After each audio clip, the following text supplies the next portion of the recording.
Assalamu alaikum wa rahmatullahi wa barakatuhu. Let's make dua inshallah we'll start. Allahumma ameen. Allahumma anta as-salam minka as-salam tabarakta ya dhal jalali wal ikram. Allahumma rabbana yassir wa la tu'assir wa tammim al-khayra bika nasta'in ya fattah. سبحانك لا علم لنا إلا ما علمتنا إنك أنت العليم الحكيم اللهم ربنا زدنا علما نافعا وعملا متقبلا ورزقا واسعا وشفاء من كل داء فسبحان ربك رب العزة عما يصفون والسلام على المرسلين والحمد لله رب العالمين قال رب اشرح لي ويسر لي أمري واحلل عقدة من لساني يفقهوا قولي. Tonight, inshallah, we want to just continue from where we left off, which was on proposals. And just to read all the piece of notes, so we just follow through again what we were talking about on proposals. That the idea of proposal or engagement in Islam, that's page 528, we have it with us. In Islam, is to make a promise to get married to an individual to set a particular date, not in a distant future, but as soon as possible for marriage. This engagement is not a ceremony.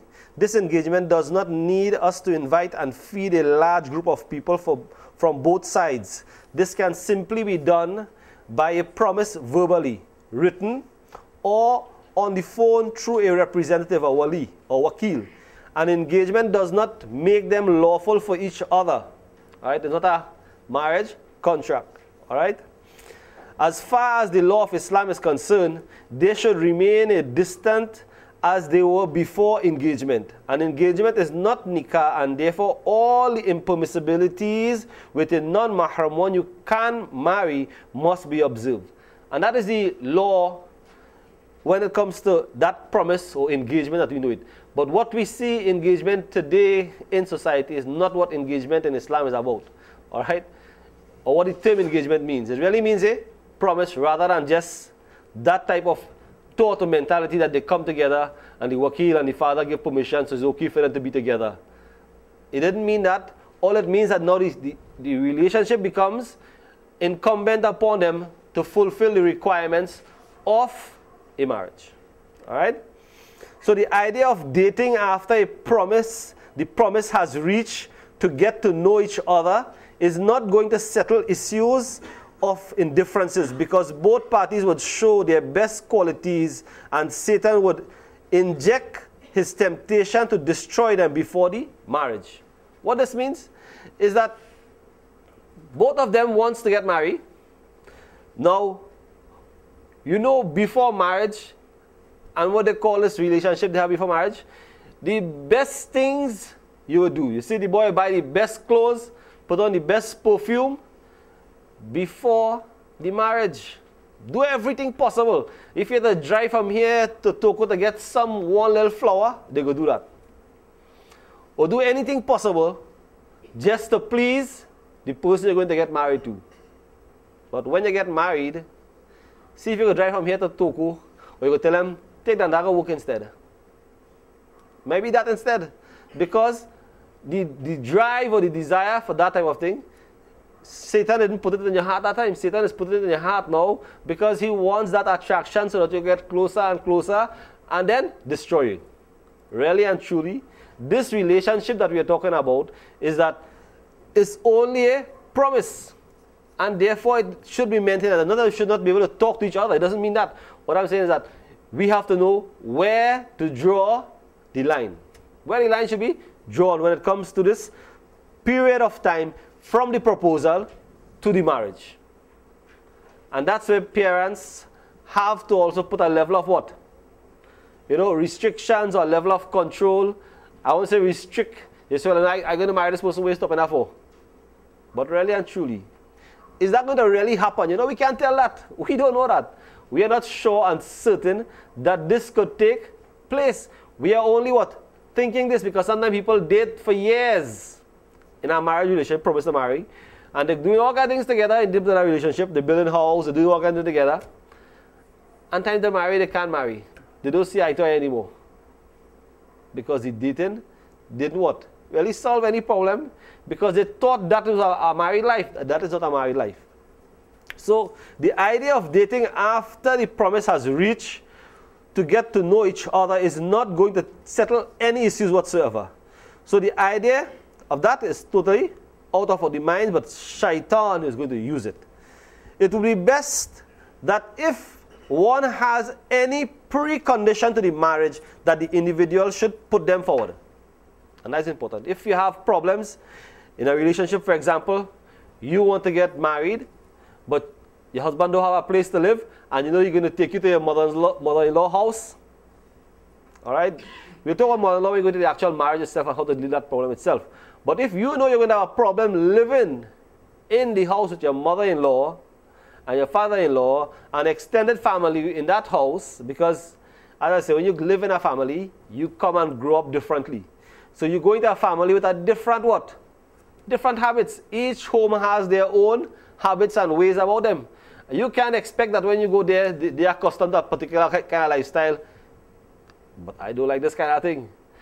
You can't get vexed that time. You have to make sure that if that is what you're putting yourself up to, you must know that is what you're going to put yourself into. So if you're going into a relationship, make sure that these preconditions in that respect is also cleared up. That I'm going to live in this relationship with you, but if perchance I cannot relate with the rest of your family, you're going to have to find a place somewhere. No, that is all well and good. Because you're not putting up your mind to say, well, I'm not going to give it a genuine try at it. But the thing is, that is what it is. Now, I'm not saying that you should not make a sacrifice, because you can't wait for one thing to the next thing, or to do this thing and do that thing, and everything takes time to happen. So in other words, he might not be able to provide a house one time, or she, as the case will be, whichever way it may go, may not be able to provide a home immediately, and therefore living conditions may be a problem and a sacrifice for a period of time. But therefore, you all should make that precondition that, you know, we're going to live there for a particular number of years, inshallah, whatever it may be, but this is what we're going to do eventually. Work towards getting a place of our own. You know, that should be in the back of your mind. So when you go there, even though you have to see problems, you know you're not seeing it for what? That I will be in this forever and ever and ever. The idea is that we are here and we will tolerate and put up with whatever is here. I have to tolerate it for a while. And that way it may be seen or seen differently. Rather than, you know, just being there and thinking to yourself, well, what I going to do here? Well, I can't live here. What to do? And you'll frustrate the life out of yourself there, and nothing happens. So some of the preconditions would be to even bear that in mind whilst the proposal is before us. All right, so that type of aspect of it should be done. Now, so that is one aspect. Sometimes people might have problems personally. Personal problems, medical problems. They can't, you know, be themselves as they're supposed to be, or have a physical problem. All these things, defects that one may have in themselves personally, must be cleared up before the marriage actually what? Take place, because you don't want to go into the marriage now and have that have a problem. So preconditions, we had mentioned this last week, should be cleared up beforehand. All preconditions. All right, I'll just continue this additional few of them in respect to what that precondition should be. And that is very clear. You know, you don't want to get your daughter, or just say your son marry, and you know they have a problem. Or they have a, you know, they live a life that you know that's going to cause an issue if somebody find out or somebody tell the person, you know. So they get the preconditions not there. They never let the person know what's going on. They get married, and after they get married, they just have some people just waiting to what? Make, like I say, what is not really good trouble, let's call it here, but to make trouble in the marriage. So as soon as that happens, they come and they tell you everything that you never hear before. Now, I ain't saying to accept everything, because in the time of the Rasul sallallahu alayhi wasallam, there were such statements that were made about a particular individual, and one of the wives of the Prophet sallallahu alayhi wasallam came and said, you know, you heard so and so about so and so, and Umar's, I mentioned this before, you know, and this passed off from them to Umar's wife, and you heard so and so and so. Umar say, wait. What you're saying about this person? He says, if somebody else says something like this, what you're telling me about you, should I believe it? You know, if somebody else says something like what you are saying about this person, should I believe it? She says, then how do you expect me to believe this particular thing that you're telling me about the wife of the Prophet sallallahu alaihi wasallam. Finish it right there and then. No, that doesn't happen amongst us. That was a person who was straightforward in the deen and who actually what? Would put his foot down when people started what? Backbite or say things bad about people. He put his wife in the place one time. But as I said, there are people who just, they're deep-rooted in themselves, only want to create what? Confusion. And the time this happens, they let what? They let everything go. And if that person is not sensible enough to know how to deal with it, well then, they will hear all the hearsay and they say, and that could be what? The end of what they just started on, and the foot they have just started on. Alright? So in that precondition, those things must also clear up. So if parents who are concerned about their children, about these affairs, and they know certain things about their children, they should not hide this from the person that they are going to what? Get their son or daughter married to. Because that is an important thing. You know, this tells the person that you are straightforward, your life is going to change, you're going to be somebody different. But when you hide behind things, they could become a problem in your life later. Because if you have to make it clear, not to make an announcement to the whole world, but this is a person you're going to what? Be with, at least build that confidence and trust in that person from then on. And that other door must always remain closed. And that person must never come back up and raise those issues because you've made those issues precondition. And that is the thing. When things and issues are made precondition, don't bring them up after you have gotten married because you are aware of those things. You understand? They are aware of it. So nobody can say, well, I hear this on those things were cleared up before this happened. Before this marriage took place. And that's why we as individuals, if we are sincere about our deen and sincere before Allah, and I'm not saying that we are not having perfect people, but we have to change our lives. And it starts somewhere. And it starts at that point in time. This is our life. If we choose that path, we must know that we are going to be with sincerity for this person we are going to get married to. So that person will be sincere to me, and I'm sincere to that person, and we'll try our best to live with that level of sincerity. All right? So that is part of it, the living arrangement I mentioned before. And observing all the other protocols in a relationship is very important. What you want out of the marriage. Make it clear up front. If you know, for example, you want to spend time in the masjid, or you want to do the work of dawah, and you want to spend so much time doing this, make that clear before to the person you're going to get married to. Why? Because you're going to have a family with this person. You're going to have household responsibilities to take up. You have things to carry on in life as every other person. You have children to bring up. You have to educate them. And if you are not there in that family relationship, whether you be the imam, the alim, whoever you, and you say, I'm taking time to spend to the public, you also have a family life. So you have to make these preconditions clear to your wife that you have responsibilities elsewhere too. And are you willing to work with this? If you can't work with this, then it's up front. You find somebody else who would fit that precondition. And that is the way it has to be. Because you can't go down in a relationship and say, you know what, you never had time for us, and you don't have time for this. Those things, you don't leave it for later. You make it clear so that people would know, and that person that you're with would know that the sacrifices you're making in life is not about being selfish for yourself. It's about for both of us, for the betterment and the reward for yourself in the life of the hereafter. And once these sacrifices are understand that what preconditions are, you're sure that the relationship is genuine. It's not about you and yourself, but it's about a family sacrifice. They know that you're making a sacrifice, and they know what effort you're making, and it's a right thing, and it's a good thing, and they will appreciate it, rather than you leaving them to fend on themselves, not knowing that this is a precondition to that marriage.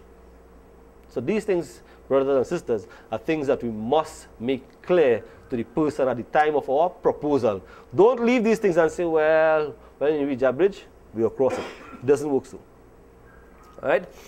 Now, if an individual might have some sort of defect or sickness that could cause problem in the marriage relations, that person must try to let the respective individual know. Sometimes people delay to gather an appreciable dowry and the jewelry or worldly benefits, and delay in marriage until these are fixed. Sometimes they are achieved and the marriage takes place, and sometimes they are not. And the marriage, the boys achieve this and he gets to someone, get frustrated, and he seeks someone else less demanding. And now, for example, if the father is the wali, The girl is not demanding what? Big money. She said, well, let me get 3,000, 4,000 or 2,000 or whatever thing in gold or whatever it is. But the father say 10,000. I'll give she what? Her 3,500. And the next set of money is mine. Now, if a father is seeking the wali and the responsibility in this relationship as a precondition now in the marriage of this proposal, wali cannot do that. Right? He cannot fix the amount on the dowry. He can't tell the person, you married my daughter, this is it. 20 for she, 30 for me. Or whatever amount is sharing. He has no rights over the amount of that dowry. Because who is the dowry for? For him, it's as though what he's bringing up his daughter for what? And collecting pay now. Well, I do my job for how much X amount of years, so I'm taking this as reward. Then he loses everything. He loses everything. So he cannot make a precondition being that I want so much for myself and so much for her. That is not what the duty of that wali is in the proposal at that point in time as well. All right, so in that proposal, that must also be cleared up. That make sure that the person who represents you does not defraud you. Right?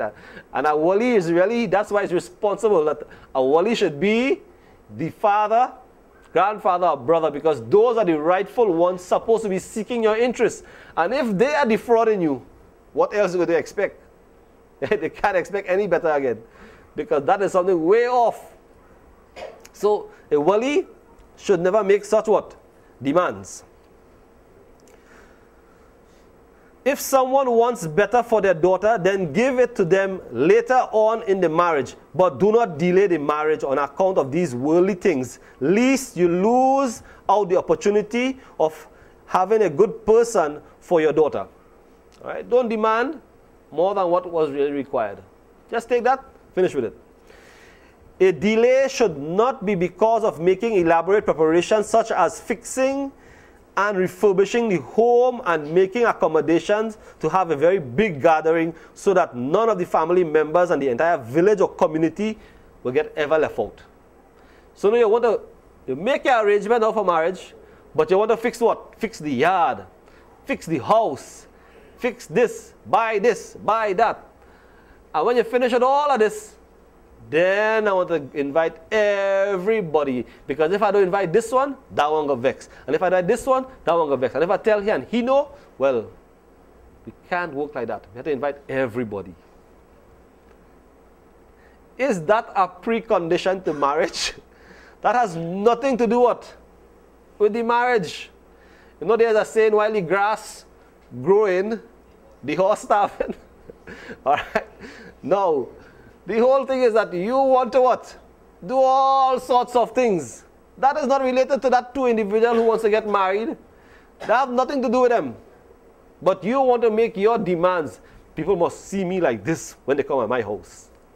That doesn't do with the marriage whatsoever. All right, so in that precondition, don't even take into consideration, I have to fix this, I have to fix that. Of course, you must have certain little things in order.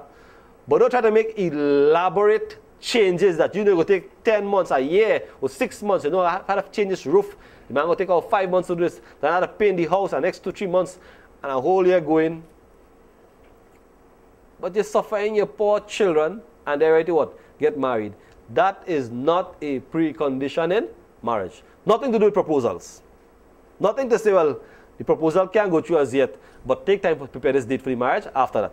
So don't do that whatsoever. That is not part of the deen. Rasulullah never made this the way of marriage. That you'd see them dressing up their homes or doing different things. And in fact, the condition we come to talk about marriage in a few minutes from now, we will understand that they never did anything like that. Right? The purpose of making a proposal was to get your daughter or son married, not to fix homes or make a large feast, even though we are told to announce the marriage. Right? We are told to announce the marriage and to make it clear to everybody that they're getting married, but it was not to fix homes or to make things elaborate. We must remember in the hadith narrated by Abu Sa'id and Abbas radiallahu ta'ala anhuma, who reported that the Messenger of Allah sallallahu alayhi wasallam said, when a child is born to anyone, he must give them a good name.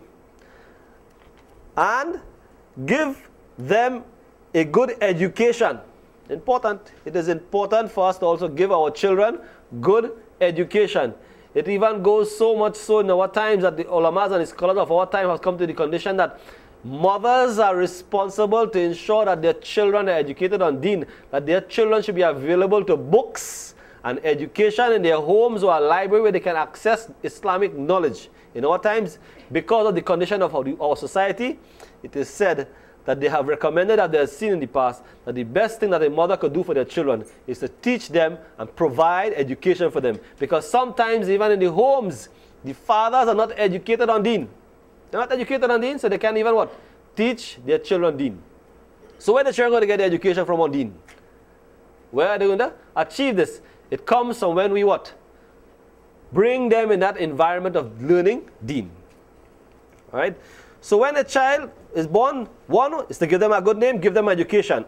And when they attain adulthood, marry him or her off. This is the condition. When they reach adulthood, marry him or her off. If he does not marry him or her after adulthood and they commit a sin, then the sin of omission of responsibility will be on the father, and the sin of commission will be on the perpetrator. Hadith found in Mishkat. Alright? So, both of them will share the sin. The responsibility wise, that carrying out the duty of getting your children married will be on the father, and that sin will be on him. And the perpetrator of the act will also be what? Punished. So, it tells us clearly that what we have with us, our children, is some big responsibility that Allah has blessed us with. And with that great responsibility, one must come to understand that do not what? Make mistake with that responsibility. The Prophet ﷺ married Fatima radiallahu ta'ala anha to Ali radiallahu ta'ala anhu without observing any customs. Without observing any customs. In fact, there was no custom during those days. They didn't have nothing like customs like we would have today in relationship. What happened? Ali radiallahu ta'ala anhu came to the Prophet sallallahu alaihi wasallam assembly and sat down quietly, not saying anything. Ali radiallahu ta'ala, when he came, he just remained right there. And the Rasul sallallahu alaihi wasallam said, Ali, I have been informed why you have come. Ali, I have been informed why you are here now. Jibreel alayhi salam had told me that Allah has commanded me to marry you, Ali, to Fatima. No, don't expect that today. Everybody come at your house, they expect that kind of condition. This was the Rasul sallallahu alayhi wasallam being told the purpose why Ali sat there, by Jibreel alayhi salam. So look at the heights of this marriage. This tells us a great deal that, you know, it is not just a matter of fixing or arranging, but Allah subhanahu wa ta'ala, if Allah wants somebody good for us, Allah will make that person that will be beneficial to you come into your life. He will make that individual come into your life who can make a change in your life. But it's up to you, that individual, now to what? Take it or reject it. As I said, proposal, all of these things are there. Conditions are there, which we have discussed before. But in the case of Ali radiallahu ta'ala, he comes to the Rasul sallallahu alayhi wasallam. He makes this proposal. Not that he wanted to say anything, he had nothing to say. But the Rasul sallallahu said, I know why you are here. I know why you are here. And let me lay it down to you one time. Yes. Your nikah to Fatima is already made clear to me. Ali had to say nothing because he grew up where? With the Rasul sallallahu alayhi wasallam. He grew up with the Rasul sallallahu alayhi wasallam, and he had that connection to the Rasul sallallahu alayhi wasallam. But Fatima, who is the Prophet's daughter, also had that love of the Rasul sallallahu alayhi wasallam. But yet, he had to show this relationship. And from this point, we will understand now that no elaborate preparation took place there. He didn't call for any what? Big set of things. who were invited at that point in time? To Aisha's wedding, to this nikah of Fatima, the Khulafa'i Rashidin. Who? Abu Bakr, Umar, Uthman, Ali himself was there, and a few other people from amongst the Ansar were present. And that was it, finished. That was the assembly, and that was nikah. And what was the food for this nikah? No big set of things. Simple things like dates and water was an arrangement for this walima. For this arrangement. Nothing more than just this. But what do we require for our marriages today? You know, this brings us to the point where we have reached, you know, which tells us now, the father knows, on page 530, that his child is a diamond in his hand. Without a doubt. He values his children. Because anything wrong goes wrong in the life of our children, how do parents feel? Regardless how the children feel, parents feel for their children, no matter how the children reciprocate it, because they have a particular attachment. They want to see the children get the best. So he treats this child like a diamond in his hand and would not like to see someone come and snatch it away, nor would he let this diamond out of his sight without ensuring that everything is taken care of properly before letting it go. We want everything picture perfect. You know, we plan everything and we forget one of the most important things. وَمَكَرُوا وَمَكَرُ اللَّهُ وَاللَّهُ خَيْرُ الْمَاكِرِينَ. We planning, but who really plans? Allah also plans. And who is the best of planners? Allah is the best of planners. And that is why when we are in the situation of getting our children married at this point in time, what do? We turn to Allah. Oh Allah, this child of mine, you have brought it up before me. I love this child dearly. I want the best for my child. If this person that you are going to get my child married to is the best of Allah, then make it be of success for them. Do we really make dua for our children like this? Praying for them to have the person that they're going to be with, that they really have success in their life? Or what comes through our mind? Whether we are competing to who will have the better side for the wedding or arrangements for the wedding and all these different things? Or is it that we should be really concerned that the better thing is, what is the best thing for parents to do for their children at that point in time? So this precious thing that you have is really to make what? Dua for them. Make dua for them. That Allah subhanahu wa ta'ala make it be that this person is the best choice for my son or for my daughter. And that is what we are left with. Leave it in the hands of Allah. Because all the planning that we could plan, as I said before, is just only a plan. Because the greater of planners is Allah. And He's the greatest planner. And His decision will be final. So therefore we rest our case with Allah. We should all rest our case with Allah. But we do our best. And that is why we plead before Allah. Oh Allah, I brought this child up of mine in the best manner possible. I give him everything to the best of my ability, oh Allah. And I only want the best for my child. Oh Allah, I leave this responsibility now in your hand. Put it in the heart of that beloved person, that they would love my child just as I had loved my child, and would desire for my child the same things that I had desired for my child, and only want good for my child. This is how our heart should be. You know, it should be thinking like this. It should have this worry and concern about our children, because we are going to put them in the hands of someone with the help of Allah. With the help of Allah. Because really and truly at that point in time, that is where the diamond goes to someone else. And that is the time when the level of decision making switches. That is when we have to know where and the roles of father-in-laws and mother-in-laws are, and how much input they have in marriage, which we'll discuss later on.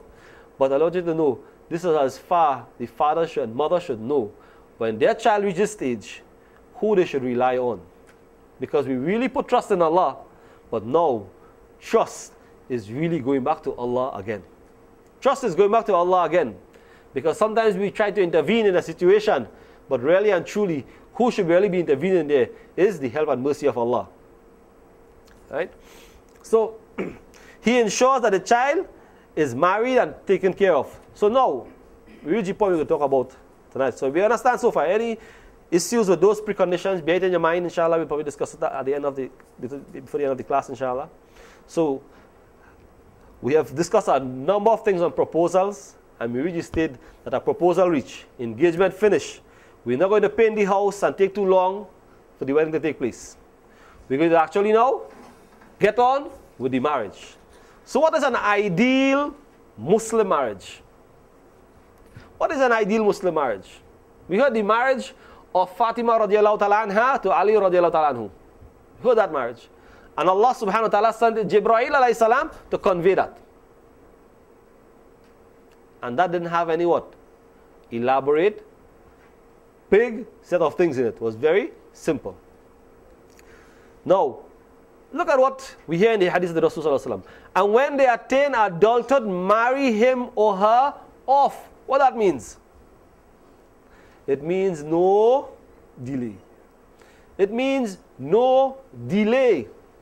Delay should not be because of some things after a promise is made. As I say, don't let the horse starve. Do what we have to do as parents. We should not delay in getting our children married after their match is found. We must pay close attention to what our Islam tells us is an ideal marriage. Because this is what we are dealing with. What is an ideal marriage? What Islam tells us. Are we aware of that? What is an ideal marriage according to the Sunnah and the Quran? What Allah tells us and what the Rasul had demonstrated to us. What the companions did. What is an ideal marriage? You know, if we could state the principles of the fuqaha and the scholars of deen, what is the marriage, the principles of the marriage, and what is the ideal marriage, and what is the marriage that Allah would love? You know, would Allah be pleased with this marriage that I, the father and the mother of this child, is going to take or undertake? Will Allah be pleased? Or are we trying to please everybody else? So we have to come back to the basic principle of what Allah and the Messenger of Allah tells us is that He says is an ideal marriage. And what is an ideal marriage? Is a marriage that earns the blessings of Allah. A marriage that earns the blessings of Allah. And if a person goes to Salah, he goes to Salah and he decorates himself, you know, he adorns himself and he puts on a skimpy clothes and he goes to Salah. And when he goes to Salah, half of himself is naked. And he's praying to Allah like this. Devoted to Allah like this. What's going to happen to the Salah? What's going to be the condition of that Salah? That Salah is going to be valid? He dresses himself to suit everyone outside there and he goes to Salah. So he looks like what? Everybody outside like Starboy. You know, nice things, but does not fit the requirement of Salah and goes to Salah. Our nice sisters now, they dress themselves like what? Star girls, how Western sisters dress, and they go for Salah. How would that work? How will Allah be pleased with that Salah? Now take that and put it into marriage. Take that and put it into the marriage. And see what Allah wants and what Allah would accept. This is how serious this act is. It's an ibadat and a worship. So planning for this marriage and making this marriage ideal, what Allah wants, is what we have to look at. And I might say these things, and very well amongst my own family members, it may happen that you see they have many what? They call it customs of Western practices in their marriages. But an advice is not based on what I should what? Not hide what the Islam tells us. We should say what it is.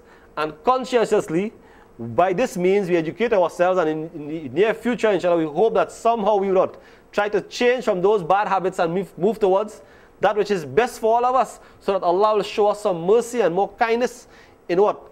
This act of marriage. Right? Whatever happened, has happened, but with the hope and intention we what? We change for the betterment. Right? So, it tells us that an ideal marriage is that one which will obtain the pleasure of Allah as we strive to attain the pleasure and blessings of Allah in all action that we do in our lives. We all strive for that. We want to please Allah with everything that we do in life. So this one day, The groom comes for the wedding, but he can't pray Salah for the day. You think that's possible? The day of his wedding, he can't pray. The bride, she can't pray on this day. Is that a day of excuse? No, I'm just drawing attention to some of the things that happens. Well, we are going on that road yet. We're just coming to the understanding of what we try to do when it comes to please Allah. As human beings, we show great importance to certain events in our lives, such as our birthday, which, signifies our age. Sometimes we don't want to say how old we are, but really and truly, it signifies that, and sometimes we look towards that. We look forward to getting success in our examination. We look forward to getting a good job and collecting our first paycheck. We look forward to owning our new cars and homes, and there are many other type of significant events in one's lives. But one of the most significant day in our lives is the day we get married. That is a very important day. Many people look forward to this day. But many people on this day become tired. They become frustrated because so much planning is put in for this day. So much planning. So much things have to be perfected. Must have this like that. Must do this like that. And we ask ourselves in Islam, what is the aqd? What is the had? What is the law of marriage? What does it need for the marriage to take place or to be validated? What does it need? Right? And that tells us, this is an important thing. We want it to be good. Without a doubt, I'm not saying to just come down in your rags or to look something like whatever. I'm not talking about that. What I'm saying is that don't misunderstand this to mean that what society teaches us today is what we are doing, and are we really doing that? So we should look at it in this respect. One day of our marriage, there is so many emotional moments that take place with us and those who are close to us, such as our parents and siblings. It's very emotional on that day. Without a doubt, people are, they feel emotional because this is your child and these are your parents. There are emotions. You are changing an environment, you are changing this. But how is it done? How that effect should be. Do we really have the real Islamic feeling, or we have a different kind of feeling? That is something we have to realize. And I'm just bringing in the questions for us to ponder and think what really happens to us on that day. Emotions do flow, but is it the right emotions? So in that marriage, there's spiritual, social, economical, and what? Other types of achievements on that day. That's what we are getting into. So what is the significance of the personal feelings and anxiety of bonding with the person you are prepared to spend the rest of your life with? No doubt such a day needs to be properly planned, and consideration must be given to the things that mattered most on this day. And what matters most on this day? The cake reaching on time? Or the caterer reaching on time? What really matters? If we examine what is most important on this day, we come to the conclusion that it is the actual communion, the marriage itself. And all that comes after will be either necessary, show entertainment, or entertainment. Because sometimes once the imam finishes his part, if he can disappear fast, it's better.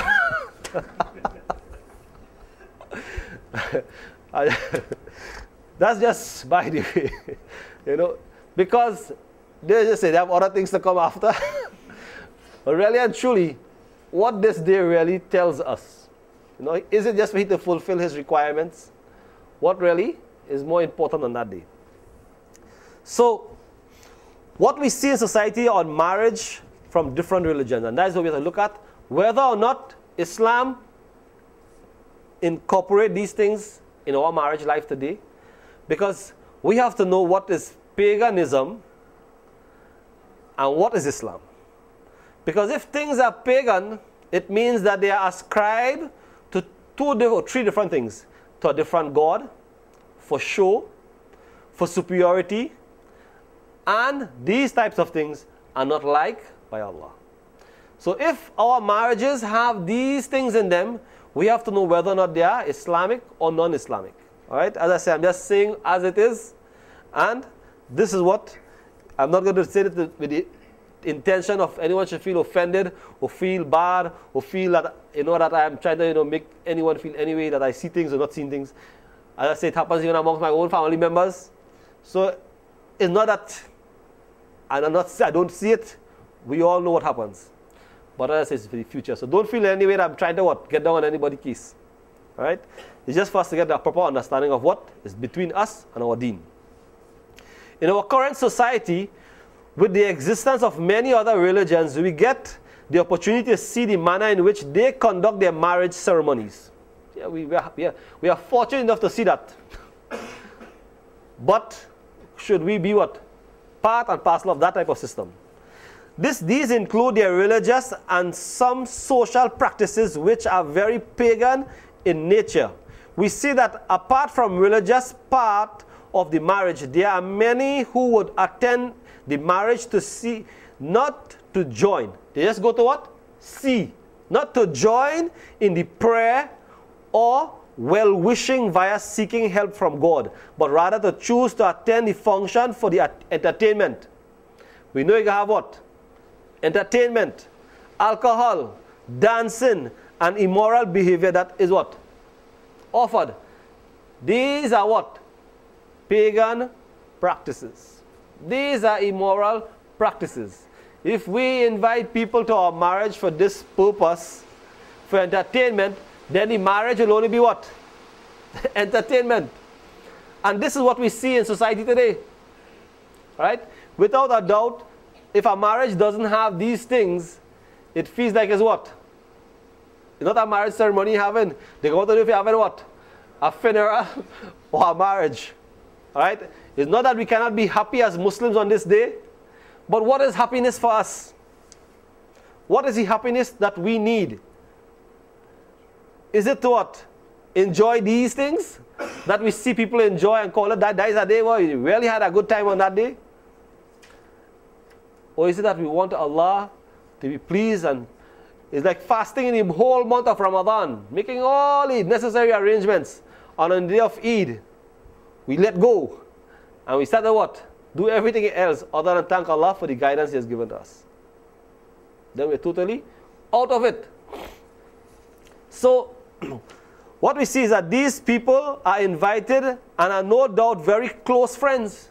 I'm not saying that you invite your close friends, neighbors, and relatives of the couple that are getting married. So there are people who are close here, but what do they expect? What is the expectations? Is it that everybody who comes to the marriage or this marriage ceremony should bring a gift? Or should we have a registry? These are the items that we want for our wedding. I'm just saying it as it is. Okay? Nobody take offense, please. I'm just saying it over and over because I really don't want nobody to take offense.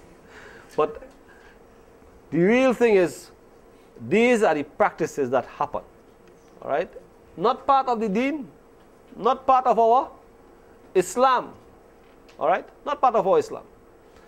But this is as far as we go. We see what society do, and we try to what? Go.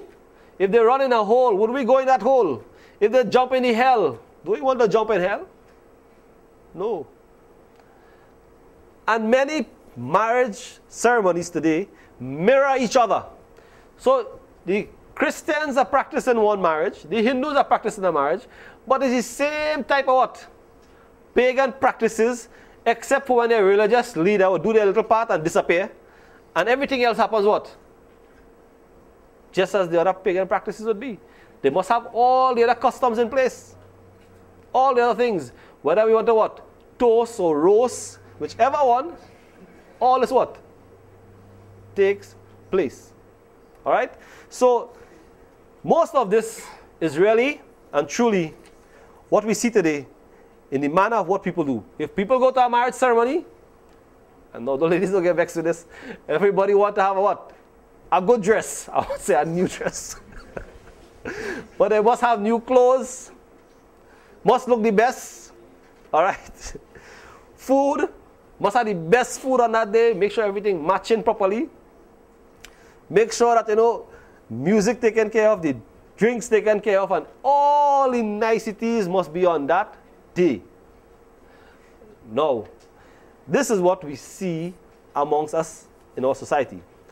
So, what we learn is that religion mimic their practices close to each other in regards to the manner in which they conduct their marriage. We see that the Hindu women and men normally, whom used to dress in their traditional and religious wear, are now following the dressing and practices of new-founded Christian ways of life. And these new-founded Christian ways are not really what Christianity was about anyway. All right? It wasn't what we know what was brought from Isa alayhi salam. This is not it. So it's a way of dressing which is a Western type of culture, or a culture that we have developed among their non-religious practices and pagan practices. All right? So they dress on this day with a dress and half of the body exposed, but they want the imam to what? Bless them. No. The idea here is, this is a what? A religious occasion. All right? So the poor imam have to go on the stage facing all this what? Undue pressure and hardship, and has to fulfill his function and his role, you know. But nonetheless, you know, this is what happens. So you might find, you know, their religious priests or whatever they have going up, and the poor man have no choice but he have to what? Do what you have to do, because this is how they want it. So you say, go with the flow. But sometimes the flow doesn't take you where you want to go. Always remember that. And we also see these communities, in such a case, you know, we also see that these communities would go at great lengths to have such large gatherings for the ceremony, as though the more people attend, the more blessed would be the marriage. Really and truly, if these people really come for the real purpose, it would have worked that way. But if you didn't invite them for that purpose, what's going to happen? All right? Economically, the larger the crowd, the more money needed. And the more you look better too. All right? You say, this man have, but look at the size of our wedding he have, boy. Way, sir. This is what we know. We're using our common term. Because you what? All these things? Yeah. But they know how much money they take out to put out for that wedding. Because after the wedding, then you see all the bills start to what? Flow out, and you start to think now, how am I going to start now to what? Pay for all this. So not only the couple is getting married, go through great expense in getting special clothing for the marriage ceremony, but the people who are attending as well seek to compete with each other as to who would outdo the other in the manner of the dress. So sometimes the person coming to the wedding want to look just like the way they call the Dullah, how you call them? Just like them. Just like the Dullah, and they want to look the same way. Bride and the groom, same style. We must make sure we outdo them too. And they're coming to just get food. They have food in their trunk too. And drinks in their trunk too. So while the wedding and the leader or the spiritual leader giving their talk, they what? Eating and priming up outside. You see it. Not like you don't see it. This is what? This is what marriage is. Or this is what it has reached today. And when you're driving down the highways here, you would see them what? Stop to eat and drink too. And you know they are coming from where? Or going to a wedding ceremony. You know that. Because they dress like that, and you would know that. Because this custom is widespread and a norm amongst these religions.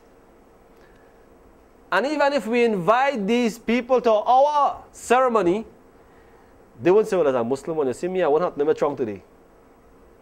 Don't make that mistake. Don't make that mistake, because it's hiding still in the trunk. It's in the trunk. It's in your place. It's in the trunk. So you invite in your place. Imagine you bring to your musalla a drunk man. You invite a few of them to go what? Drink there, but you can come inside after. And you want this to be what? Religious. So you making the imam and the religious leader what? Make prayers, man. They're going to get what? Marry. And he what? He thinking about how much bottle he finished so far. You understand what I'm getting at? This is what it is, just as a social event. It is as though they're coming to relax and enjoy themselves. The purpose of it has failed. It has failed. And if you see that failure, you'll see it amongst what is happening in society today. If you check the cases of divorce, what is causing that? Because of the seriousness of marriage, it has lost its grounds. Long time and long ago, parents used to make effort and say, you have to get married tomorrow, this day, that day, fix up, finish. They're serious about it. But now, we let that go.